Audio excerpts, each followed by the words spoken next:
आशा भरी नारी के एक और भाग में आप सभी का स्वागत है। आज हम एक ऐसी चीज पर चर्चा कर रहे हैं जिसका सामना हम सभी ने कभी ना कभी किया है, और वो क्या है? वो है दानव। नहीं, परियों की कहानी वाले दानव नहीं, बल्कि ये वो दानव हैं जो हमारे जीवन पर छाए रहते हैं, जैसे कि डर, शक, अकेलापन, शर्म। बिल्कुल सही वाणी।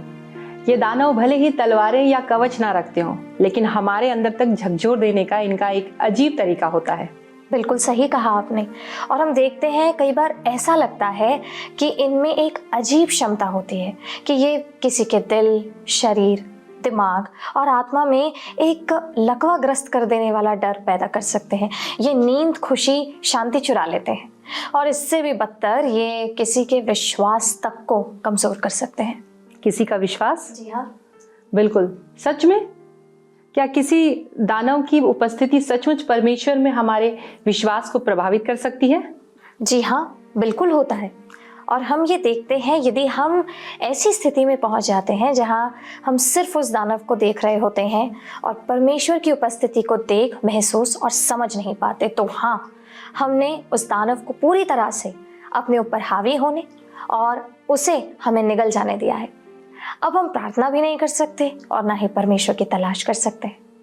हाँ, बिल्कुल सच है। और जब हम प्रार्थना भी करते हैं तब भी हमारे भीतर का एक छोटा सा हिस्सा इस बात पर संदेह करता है, क्या परमेश्वर सचमुच इस दानव का सामना कर सकते हैं?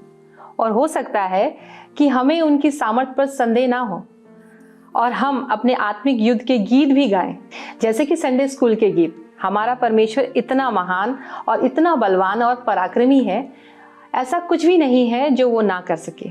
लेकिन गहराई में हमारा एक हिस्सा हमारे प्रति उनके प्रेम पर संदेह करने लगता है, और हो सकता है कि परमेश्वर हमसे पर्याप्त प्रेम नहीं करते। शायद इसलिए उन्होंने इस दानव को अनुमति दी है। जी हाँ, या हो सकता है कि हम उनकी क्षमा पर संदेह करने लगे। ये वर्षों पहले किए गए हमारे किसी भयानक पाप के कारण हो सकता है, या कोई पापपूर्ण आदत जिसे हम छोड़ नहीं सकते। हम खुद को यकीन दिलाते हैं कि वो अभी भी हमें सजा दे रहे हैं, कि उन्होंने उस दानव को हमें सबक सिखाने की अनुमति दी है। इसलिए हम उस दानव से लड़ने में मदद भी नहीं मांग पाते, बल्कि हम उस दानव के साथ रहते हैं। लेकिन बहनों, अगर हम आपको बताएं कि एक और भी रास्ता है, तो क्या होगा? क्या होगा अगर कोई ऐसी कहानी हो जो हमें याद दिलाए कि दानवों का कोई अंतिम फैसला नहीं होता? आइए जाने। जी हाँ, पहला शमूएल 17:24-25। जैसे ही इजरायली सेना ने उसे देखा, वे डर के मारे भागने लगे। इजरायली पुरुष कहने लगे, क्या तुमने उस पुरुष को देखा है जो चढ़ा आ रहा है?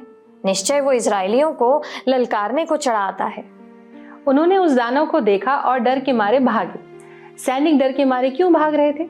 आइए उसी अध्याय के कुछ पद पीछे चलते हैं। जी हाँ, तब गत का एक पलिश्ती योद्धा गोलियत इजराइल की सेना का सामना करने के लिए पलिश्तियों की कतारों से बाहर आया। वो 9 फुट से भी ज्यादा लंबा था। उसने कांसे का हेलमेट पहना हुआ था, और उसके कांसे के कवच का वजन 125 पाउंड यानी लगभग लगा लीजिए 57 किलो था। उसने पैरों के लिए भी कांसे का कवच पहना हुआ था, और उसके कंधे पर कांसे का भाला था। उसके भाले का डंडा बुन करके करघे की बीम जितना भारी और मोटा था, जिसके सिरे पर लोहे की एक नोक लगी थी जिसका वजन 6.5 किलो का था। उसके हेलमेट का वजन 56 किलो था। कल्पना कीजिए कि एक इंसान के बराबर वजन वाले हेलमेट को पहनने के लिए उसका सिर कितना मोटा और बड़ा होगा। कोई आश्चर्य नहीं कि सैनिक डरे हुए मेमनों की तरह भाग गए, और सिर्फ उसका शारीरिक रूप ही उन्हें डरा नहीं रहा था। गोलियत खड़ा था, और उसने खड़े होकर इजरायली पांतियों को ललकार करके बोला था, तुमने यहाँ आकर लड़ाई के लिए क्यों पाती बांधी है? क्या मैं पलिश्ती नहीं हूँ और तुम शाऊल के अधीन नहीं हो? अपने में से एक पुरुष चुनो कि वो मेरे पास उतर आए, और यदि वह मुझसे लड़कर मुझे मार सके तब तो हम तुम्हारे अधीन हो जाएंगे, परंतु यदि मैं उस पर प्रबल होकर मारूं तो तुमको हमारे अधीन होकर हमारी सेवा करनी पड़ेगी। फिर वो पलिश्ती बोला, मैं आज के दिन इजरायली पांतियों को ललकारता हूं, किसी पुरुष को मेरे पास भेजो कि हम एक दूसरे से लड़ें। जब शाऊल और इजरायलियों ने यह सुना तो वे बहुत ही डर गए और भीतर तक कांप उठे। कृपया ध्यान दें, ये केवल एक असामान्य रूप से लंबा, ताकतवर और मजबूत कदकाठी वाला व्यक्ति ही नहीं था, बल्कि वो एक ऐसा योद्धा था जो अपमानजनक बातें करता था और युद्ध भूमि में डर फैलाने वाला एक दुष्ट, दंभपूर्ण व्यक्ति था, मानो वो मैदान का एक गुंडा हो। उसका ये ताना मारना 40 दिनों तक लगातार जारी रहा। हर सुबह, हर शाम वो दानव व्यक्ति इजरायलियों को ताना मारता था, उनका मजाक उड़ाता और उन्हें कोसता था। उन्हें यकीन दिलाता था कि वे बर्बाद हो चुके हैं, कि उनके पास उसके सामने टिकने का कोई मौका नहीं है। इसलिए उसका आकार और उसके शब्द मिलकर एक घातक संयोजन था। इजरायली 40 सुबह और शाम इस क्रूर व्यक्ति के ताने और उपहास सुनने के लिए बाहर आते थे। यह एक रहस्य है। हाँ, और हम निश्चित रूप से ये कह सकते हैं कि पलिश्ती सेना ने भी इस उपहास में अपना योगदान दिया। इजरायलियों का उपहास उड़ाते और उनके डर पर हंसते हुए ये सुनिश्चित करते हुए कि जब भी गोलियत बू कहता तो वे कुछ भी करने से डरते थे और भाग जाते थे। दर्शकों, अब आइए गोलियत की कहानी पर थोड़ा विराम देते हैं और देखते हैं आज के दानव कैसे हैं। आज के दानवों पर अगर नजर डालें, कई युद्धरत देश हैं जिसके पास ज्यादा तेज आवाज है, ज्यादा मारक क्षमता है, ज्यादा आधुनिक युद्धपोत, लड़ाकू विमान और निश्चित रूप से ज्यादा पैसा है, ताकि जिन देशों से वे युद्ध कर रहे हैं उनके पास अंततः पैसा, मारक क्षमता, शायद सैनिक भी खत्म हो जाएं और वे या तो आत्मसमर्पण कर दें या इस प्रक्रिया में ही मर जाएं। अब आइए थोड़ा अपने घर के करीब चलते हैं और एक डगमगाती अर्थव्यवस्था, बड़े पैमाने पर मंदी और बेशक नया मेहमान AI यानी कि कृत्रिम बुद्धि। लोग अपनी नौकरी खोने या तकनीक द्वारा प्रतिस्थापित किए जाने के निरंतर भय में जी रहे हैं। उन्हें तकलीफ के साथ कदम ताल करने के लिए मजबूर किया जा रहा है, जो हर कुछ दिनों में एक नए बदलाव की घोषणा करती है। मित्रों, कुछ ही लोग तालमेल बिठा पाते हैं और बाकी लोग पीछे छूट जाते हैं, यह सोचकर कि घर का कर्जा कैसे चुकाएंगे, बच्चों को कॉलेज कैसे भेजेंगे, भारी भरकम मेडिकल बिल कैसे चुकाएं। जहां भी देखो दानव दानव दानव। इन दानवों के पास इतनी शक्ति है कि वे हम में से कुछ को अवसाद में और दूसरों को आत्महत्या के लिए प्रेरित कर देते हैं। जो लोग अकेले हैं, तलाकशुदा हैं या असंतुष्ट विवाह में हैं, उनके लिए अकेलापन एक बेहद भयावह दानव जैसा महसूस हो सकता है। रोजमर्रा के पल और यहाँ तक कि घर की सुख सुविधाएं भी अकेलेपन की पीड़ादायक याद दिलाती हैं। एक खूबसूरत घर भी उदासी और निराशा का घर बन जाता है, क्योंकि बिस्तर पर सिर्फ एक तकिया, मेज पर एक प्लेट और बाथरूम में एक टूथब्रश होता है। अकेलापन हर जगह, हर चीज उन्हें याद दिलाती है कि वो कितने अकेले हैं। दानव, ये वाकई जानते हैं कि हमारी सांसें कैसे चुरानी है। अब वापस 9 फुट के गोलियत की बात करते हैं। जी हाँ, इजराइल के राजा सेना और उनके परमेश्वर को 40 दिनों तक ताना मारने के बाद दानव अपने प्रतिद्वंदी से मिलने वाला था। उसका सामना एक ऐसे दानव हत्यारे से होने वाला था जो उसके आकार का 1/3 था। बस उस समय किसी को भी इसकी जानकारी नहीं थी, ना तो दानव गोलियत को, ना ही चरवाहे दाऊद को, जिसकी खाना पहुंचाने वाले लड़के की भूमिका ने उसे उस दिन युद्ध के मैदान में ला खड़ा कर दिया था। हाँ, इसमें लिखा है कि जब वो अपने भाइयों से बात कर रहा था तो उसने दानव को उसके निमित्त ताना मारते हुए सुना और उसके तुरंत बाद सेना को डर के मारे भागते देखा। दाऊद डर को देख सकता था और शायद उसे सूंघ भी सकता था। जिन लोगों को दानव को ना देखने का सौभाग्य मिला, उन्हें भागते हुए सैनिकों से इसकी जानकारी मिली। फिर इजरायली पुरुष कहने लगे, क्या तुमने उस पुरुष को देखा है जो चढ़ा रहा है? निश्चय वो हर दिन इजरायलियों को ललकारने को चढ़ा आता है। इससे पहले कि हम भागते हुए सैनिकों के प्रति दाऊद की प्रतिक्रिया देखें, जो बिल्कुल अनमोल थी, आइए पहले देखें कि उस समय तक दाऊद के बारे में क्या जाना जाता था। कौन था वो? एक चरवाहा लड़का, भेड़ों के एक बड़े झुंड की देखभाल करने में कुशल, 4 पैरों वाले शिकारियों से डंडे से लड़ने में असाधारण कौशल, एक प्रतिभाशाली वीणा वादक, रूपवान व्यक्ति जिसके साथ यहोवा चलता है। पहला शमूएल 16:18। सेवक ये भी कहता है कि वो एक वीर योद्धा है, युद्ध का अभ्यास रखने वाला और बुद्धिमान है।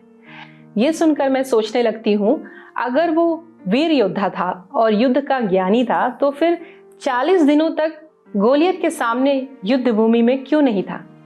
और ये भी आश्चर्य होता है कि क्या ये संभव है कि सेवक दाऊद को किसी और सैनिक या शायद उसका कोई भाई समझकर भ्रमित हो रहे हो।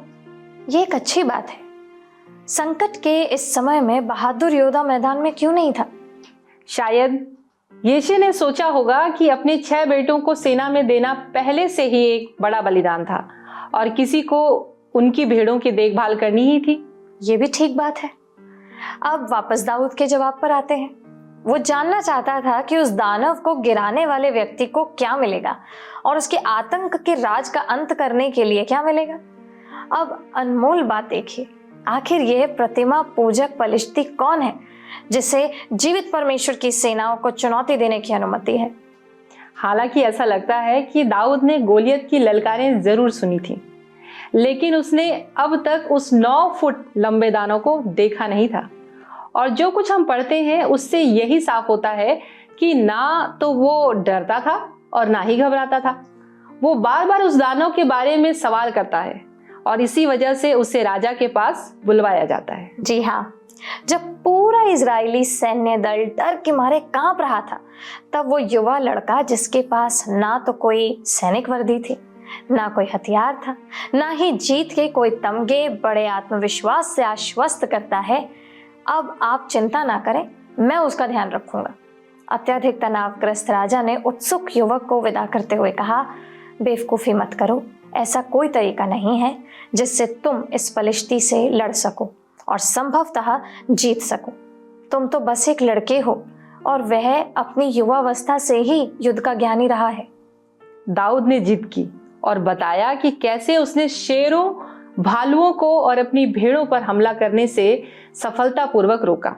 उसने राजा को उस पलिश्ती के प्रति अपने तीखे गुस्से का एहसास कराया जिसने जीवित परमेश्वर की अवज्ञा करने का साहस किया था, और कहा कि वो पलिश्ती का वैसे ही ख्याल रखेगा जैसे वो शिकारियों का रखता है। हम यहाँ देखते हैं कि उसने ये भी जिक्र किया कि जिस प्रभु ने उसे शेर और भालू के पंजों से बचाया था, वही इस पलिश्ती से भी बचाएगा। अब भला कौन इस बात से तर्क कर सकता है, यहोवा मुझे बचाएगा। अंततः राजा शाऊल मान गया और उसने उस छोटे से लड़के को उस युद्ध भूमि की ओर भेज दिया जिसे वो शायद उसकी समय से पहले की कब्र समझ रहा था। शायद शाऊल ने सोचा होगा कि उसका वयस्क कवच उस लड़के को कुछ पल की सुरक्षा देगा, इससे पहले कि गोलियत अपनी विशालकाय हथेलियों में उसे उठा ले और उसकी सांसें निचोड़ दे, या फिर उसका 6 किलो का वजन का लोहे का भाला उस बच्चे के कोमल शरीर को भेद दे और वो खून बहने से मर जाए। मुझे यकीन है कि वो लड़का उस सारे भारी कवच के नीचे कहीं छिप गया होगा, क्योंकि राजा शाऊल एक लंबा आदमी था और दाऊद ने सारे कवच त्याग दिए और उस दानव से लड़ने चल पड़ा। नदी से उठाए 5 चिकने पत्थरों, अपनी चरवाही की लाठी और एक गोफन और जीवित परमेश्वर में विश्वास के साथ वो आत्मविश्वास से दानव की ओर बढ़ा। और हाँ, जैसे ही गोलियत ने इस छोटे लड़के को अपनी ओर लापरवाही से आते देखा, वो क्रोधित हो गया। इजराइल ने एक छोटे लड़के को, वो भी बिना कवच के और सिर्फ एक लाठी के साथ, उससे लड़ने के लिए भेजने की हिम्मत कैसे की? दाऊद के लिए ये लड़ाई निजी थी। इस प्रतिमा पूजक की हिम्मत कैसे हुई कि इजराइल के परमेश्वर का अपमान करने की? दाऊद के लिए ये जीत पूरी दुनिया के लिए गवाही होगी। इजराइल में एक परमेश्वर है जो अपनी प्रजा को तलवार और भाले से नहीं बल्कि अपने सामर्थ से बचाता है। ये युद्ध यहोवा का है और वही इस दानव को उसके हाथों में सौंपेगा। बस एक चिकनी सी गोल कंकड़, या कह लीजिए चिकना पत्थर, जो गोफन से फेंका गया था, काफी था उस शक्तिशाली गोलियत को गिराने के लिए। उसी पल कुछ बदल गया दर्शकों। अपने शूरवीर को बिना सर के खून से लथपथ जमीन पर पड़ा देखकर घमंडी पलिश्ती डर से कांप उठे और भाग खड़े हुए। वहीं जो इजरायली सैनिक अब तक डर के मारे दुबके हुए थे, उन्होंने अपनी आंखों से देखा कि जिस दानव से वो कांपते थे वह पराजित हो चुका है। वे साहस और सामर्थ्य से भर गए और अब डरी हुई पलिश्ती सेना का पीछा करने लगे। सच्चाई ये है कि दानव अजय नहीं होते। हमें अपने जीवन के दानवों का ठीक उसी तरह सामना करना चाहिए जैसे दाऊद ने किया, जीवित परमेश्वर के नाम से। चाहे वो कैंसर का दानव हो, बेरोजगारी का दानव हो, कर्ज का दानव हो, बांझपन का दानव हो, अकेलेपन का दानव हो, नई तकनीकों का दानव हो जिनका हम सामना नहीं कर सकते, भ्रष्टाचार और लालच का दानव हो जो गरीबी और अपराध को बढ़ा रहा है। हमें इन दानवों को एक खतरे के रूप में नहीं बल्कि धर्मी क्रोध के साथ देखना चाहिए। तू कौन होता है जो हमारे विरुद्ध खड़ा हो गया? हमारी शांति, हमारा आनंद और हमारे सपने, हमारी आशाएं, हमारे परिवार और हमारे भविष्य को छीनने के लिए। हमें अपने दानवों को पालने के बजाय उन्हें भूखा रखना चाहिए। जी हाँ, हमारे डर, हमारे संदेह, हमारी चिंताएं ही उन्हें ताकत देती हैं दर्शकों, और उन्हें बढ़ने का मौका देती हैं। इन दानवों को परमेश्वर से छिपाने के बजाय हमें उन्हें परमेश्वर से परिचित करा देना चाहिए। आइए अब दाऊद के कई सदियों बाद के समय में चलते हैं जब कुछ लोगों ने एक और दानव का सामना किया। मरकुस 4:37 जहां ऐसा लिखा है, लेकिन जल्द ही एक भयंकर तूफान आया, ऊंची लहरें नाव से टकरा रही थीं और उसमें पानी भरने लगा। यीशु नाव के पिछले हिस्से में तकिए पर सिर रखकर सो रहे थे। शिष्यों ने उन्हें जगाया और चिल्लाकर कहा, हे गुरु, क्या तुझे चिंता नहीं कि हम नाश हुए जाते हैं? अब सोच के देखिए, हम भी शिष्यों की तरह खुद को भौतिक तूफानों में पाएंगे। कुछ ही मिनटों में अनुभवी मछुआरे नाव में भयभीत यात्रियों में बदल गए। विशाल लहरों ने उन्हें यकीन दिला दिया कि वो डूबने लगे हैं। वे अपने परिवारों को फिर कभी नहीं देख पाएंगे, अपने माता पिता, अपनी पत्नियों, अपने बच्चों को। बस यही था। सभी तूफानों की यह जननी उन्हें बहा ले जाएगी। वे भूल गए थे कि स्वर्ग और पृथ्वी, समुद्र और सूखी जमीन का रचयिता नाव के पिछले हिस्से में गहरी नींद से सो रहा था। वाणी, ऐसा कैसे हुआ कि वो विशाल तूफान जिसने शिष्यों को अपनी अंतिम प्रार्थनाएं करने पर मजबूर कर दिया, यीशु को उनकी गहरी नींद से नहीं जगा पाया? ध्यान रहे, नाव बेतहाशा हिल रही होगी और ठंडा पानी हर जगह छिड़क रहा होगा, यहाँ तक कि वे सो रहे यात्रियों पर भी। उत्तर बड़ा सरल है और मधुर भी है। वो भरोसा कर रहा था कि उसका पिता उस पर नजर रख रहा है। जैसे भजन 121 कहता है, जो प्रभु उनकी रक्षा कर रहा था वो ना तो ऊँघता है और ना ही सोता है। प्रभु स्वयं उनकी निगरानी कर रहा था। प्रभु उनके दाहिने खड़े होकर उनकी छाया बन गया था। प्रभु उनके आने और जाने दोनों पर ध्यान रख रहा था। इसलिए वो इतनी गहराई और शांति से सो रहा था, क्योंकि वो अपने पिता पर पूरी तरह भरोसा करता था। और यही कारण है कि चेले घबरा गए, क्योंकि वे उस पर विश्वास करने में असफल रहे। क्योंकि वो शांति से था और सो रहा था, तो शायद उन्हें भी वही करना चाहिए था। बस शांत होकर बैठ जाते, डगमगाती नाव की लहरों का आनंद लेते हुए और अपने चमत्कार अर्थात एक दानव जैसे आंधी का शांत हो जाने की प्रतीक्षा करते। कहानी की खूबसूरती ये है कि उनके विश्वास की कमी और भय से घिरे होने के बावजूद उन्हें एक दानव को घुटनों पर आते हुए देखने का मौका मिला। हमारे जीवन में कई बार ऐसा होता है कि जब हमें दानवों के लिए तैयार होने का समय नहीं मिलता, वे अचानक हम पर टूट पड़ते हैं।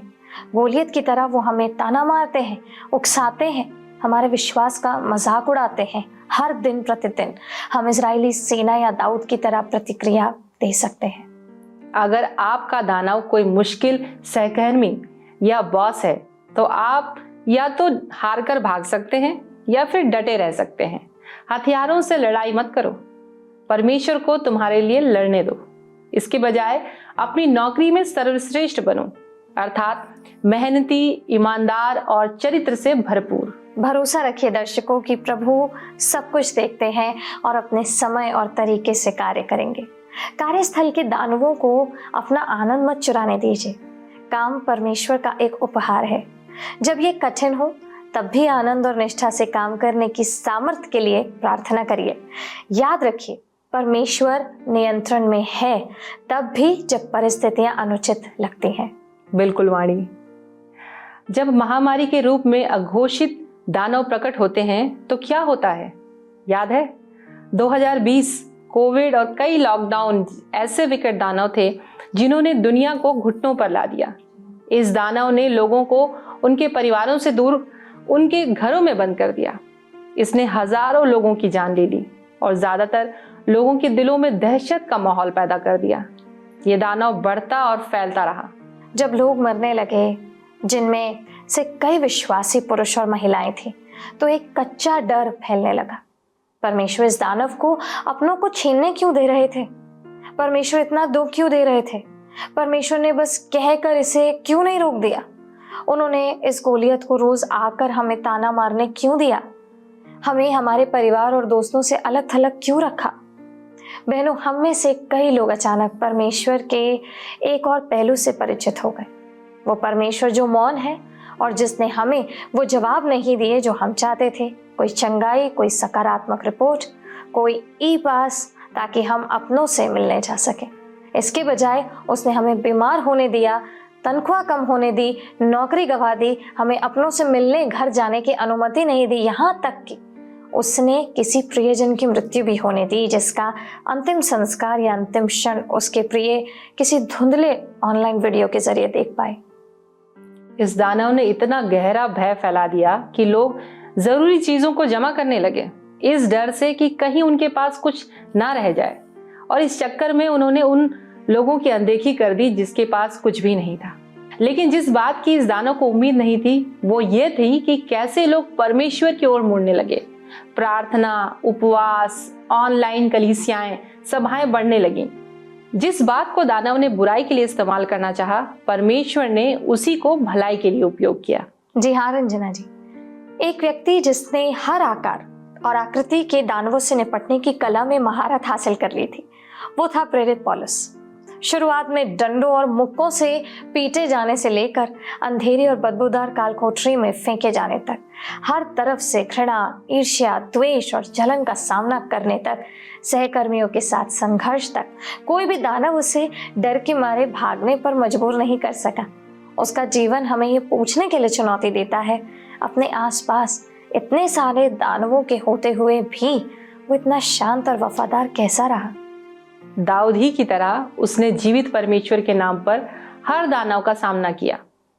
उसने अपनी नजर दानवों पर नहीं बल्कि लक्ष्य की ओर रखी। उसकी आत्मा अपने उद्धारकर्ता की आवाज के साथ समन्वय में थी, ना कि उस क्रोधित भीड़ की आवाज के साथ जो अक्सर उन क्षेत्रों में आम बात थी जहां वो जाता था।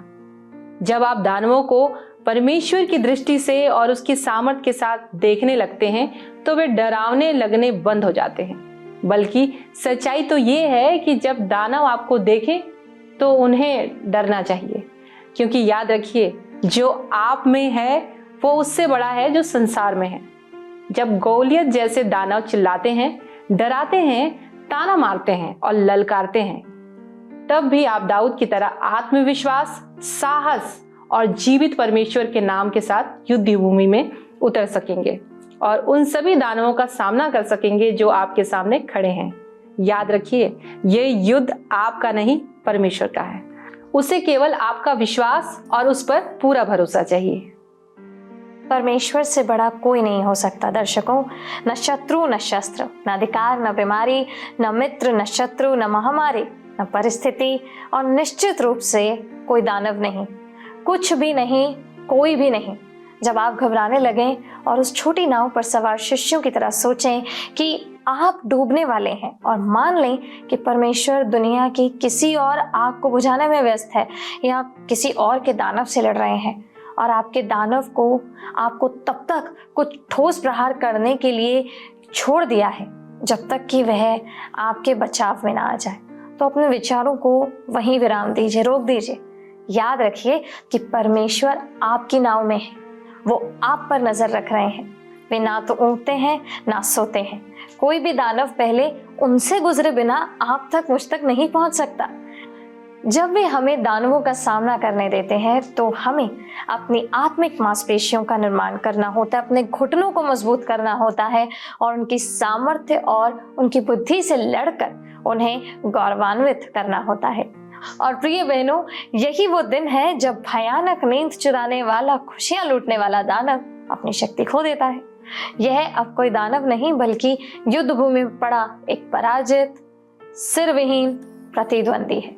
जैसे ही ये गिरता है, हमारा डर, चिंताएं, व्यथाएं जमीन में धंस जाती हैं और उनकी जगह एक मजबूत विश्वास और दानवों को मार गिराने वाली गवाही ले लेती है। एक ऐसी गवाही जो ना केवल हमें मजबूत बनाती है बल्कि दूसरों को भी जीवित परमेश्वर के नाम पर अपने दानवों का सामना करने के लिए प्रोत्साहित करती है। तो बहनों, आज के लिए बस इतना ही। अगली बार तक हम आपसे विदा लेते हैं और परमेश्वर आपको आशीष दे। यदि आप किसी विषय पर प्रार्थना और परामर्श चाहते हैं तो स्क्रीन पर आ रहे नंबर पर कॉल करें। हमारे प्रतिनिधि आपकी सहायता करेंगे।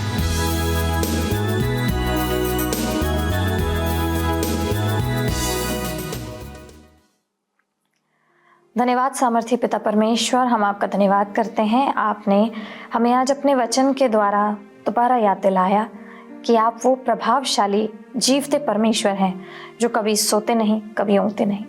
हाँ पिता परमेश्वर, हम धन्यवाद करते हैं कि आप हर पल हम पर नज़र रखते हैं। पिता परमेश्वर, इसलिए नहीं क्योंकि आपको संदेह है, इसलिए क्योंकि आप हमारी रक्षा करते हैं। प्यारे प्रभु, हम बहुत बहुत धन्यवाद करते हैं कि आपने हमें अपने प्रिय पुत्र और पुत्री होने के लिए बुलाया है पिता, और आपने हमें वो सम्मान दिया है। हाँ परमेश्वर, कई बारी जीवन में ऐसे दानव आते हैं जो हमें ये भुला देते हैं कि हम कौन हैं, हमें भुला देते हैं कि हमारा परमेश्वर कौन है। लेकिन प्रभु, आज आपके वचन के लिए धन्यवाद करते हैं कि आपने हमें याद दिला दिया और हमें ये स्मरण कराया है कि हम उस शक्तिशाली प्रभु परमेश्वर की संतान हैं। पिता, आपने दानवों के ऊपर अपने योद्धाओं को विजेता बनाया है। हमने वचन में दाऊद के बारे में पढ़ा। हम धन्यवाद करते हैं प्रेमी प्रभु, क्योंकि आपने उसे एक इस तरीके के एग्जाम्पल के रूप में हमारे जीवन में सेट किया है ताकि हम आपके वचन की उस बात को फॉलो करें और अपने किसी भी जीवन की परिस्थिति में आपकी ओर देखने से ना चूकें। प्रभु, मदद करिए जितने दर्शकों ने आज इस वचन को देखा है, अगर उनके जीवन में कोई दानव है, कोई परिस्थिति है, कोई द्वंद्व है, कोई युद्ध है, तो आज वो केवल और केवल आपकी ओर देखें, क्योंकि विजेता वो आपकी ओर देखने से बनेंगे। जो आपकी ओर देखते हैं वो शर्मिंदा नहीं होते। हम धन्यवाद करते हैं प्रभु आपके वचन, आपके प्रेम, आपके सहायता का। दिल के ना परमेश्वर, दिल की गहराई से आज के वचन के लिए आपका धन्यवाद करते हैं और इसे हमेशा स्मरण रखें। यही आपसे परमेश्वर आज की इस प्रार्थना में पुनः मांगते हैं, यीशु के नाम से, आमीन।